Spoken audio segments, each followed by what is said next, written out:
Well, we're still having a great time working with the Disney villains line, and definitely, for me, the particular highlight has been the character we've just done, which is Maleficent, which of all those sort of Disney villains from watching these films as a kid and even as an adult was always the one that I kind of enjoyed the most. And I think it had a lot to do with the fact that there was sort of a dual kind of impersonification of this character, in the form that on one hand she's sort of this evil, regal queen with this just great, horned headdress and this gown that just spreads out, in every direction as far as the eye can see for the most part. And it's a great foreshadowing of the fact that later she can actually transform into a dragon, and all of the elements that are a part of her, I guess, semi-human incarnation kind of foreshadow this issue. So while her headdress does have a certain medieval quality to it, it's really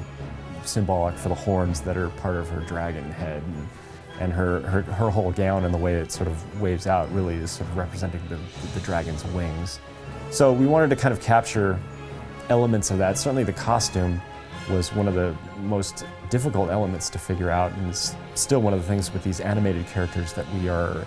really having to kind of stretch our imagination a little bit, because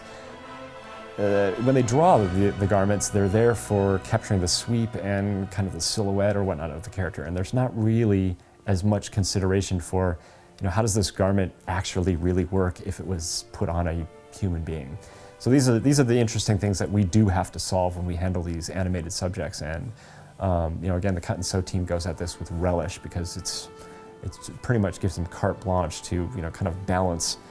catching all the sort of lightning rod elements of what the garment looks like in the animation, but also kind of substantiating the garment a little bit more with some real fabric design to kind of make it work when it's placed on the figure. And the figure itself has just kind of a great imperious